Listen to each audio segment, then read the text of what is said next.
Welcome back to our channel. આજે આપણે મોહનથાળ બનાવીશું, તો ચાલો રેસીપી સ્ટાર્ટ કરીએ। આજે આપણે મોહનથાળ બનાવશું। તો મોહનથાળ બનાવવા માટે આપણે ટોટલ આટલી વસ્તુઓ લીધી છે। 500 ગ્રામ ચણાનો લોટ લીધો છે, 400 ગ્રામ જેવી ખાંડ છે, 500 ગ્રામ ઘી લીધું છે અને 1 વાટકી દૂધ છે।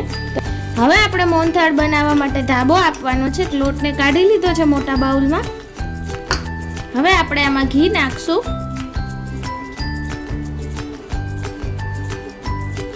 દૂધ નાખશું।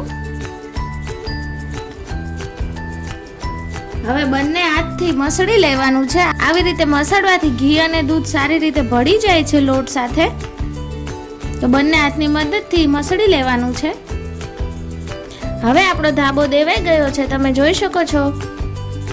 આ રીતની પ્રોસેસ કરવાથી આપણો મોહનથાળ દાણેદાર બને છે। તો તમે એક વખત જરૂરથી આ ટ્રીક એડ કરજો મોહનથાળ બનાવવા માટે। અને હવે આપણો ધાબો દેવાઈ ગયો રીતે કરીને હવે 15 મિનિટ સુધી આપણે મૂકી દઈશું। હવે આપણે ધાબો સરસ થઈ ગયો છે, 15 મિનિટ સુધી રેસ્ટ આપ્યો તો અમે, અને હવે આપણે એને ચાળણીની મદદથી ચાળી લઈશું। હવે આપણે લોટને ચાળી લઈશું।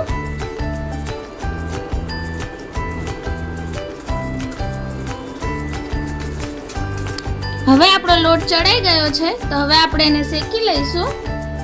હવે આપણે એક પેનમાં ઘી નાખશું,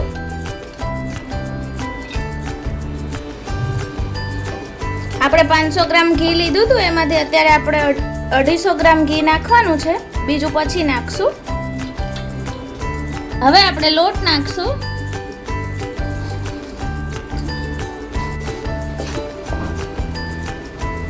હવે આપણે લોટને ધીમા તાપે શેકતા જઈશું।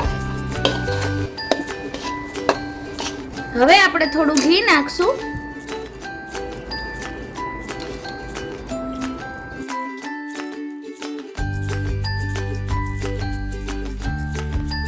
હવે આપણો લોટ શેકાઈ ગયો છે, લાઈટ બ્રાઉન થઈ ગયો છે, તમે જોઈ શકો છો।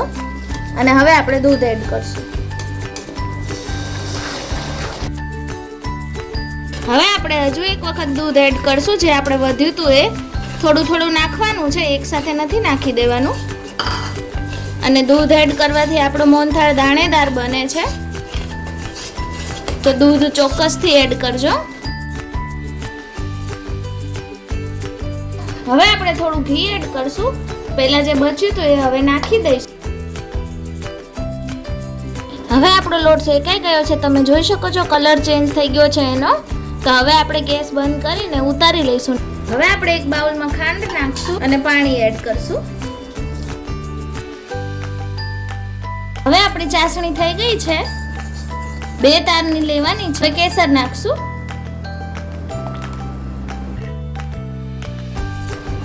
હવે આપણે લોટમાં ચાસણી એડ કરી દઈશું। હવે આપણે એલચી અને જાયફળનો પાવડર નાખશું।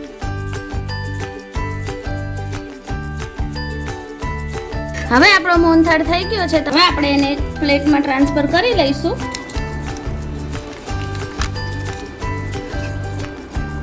એક પ્લેટમાં આપણે આવી રીતે પાથરી દીધો છે। હવે આપણે ઉપર ડ્રાય ફ્રૂટ્સ નાખી દઈશું। હવે ઠરી જાય પછી આપણે કટકા કરવાના છે। હવે આને ઠરવા દેવાનું છે। હવે આપણો મોહનથાળ બનીને રેડી છે, તમે જોઈ શકો છો કેવો સરસ બન્યો છે। તો એક વખત જરૂરથી આ રેસીપી ટ્રાય કરજો અને અમારી ચેનલને લાઈક, શેર અને સબસ્ક્રાઈબ કરજો। Thank you.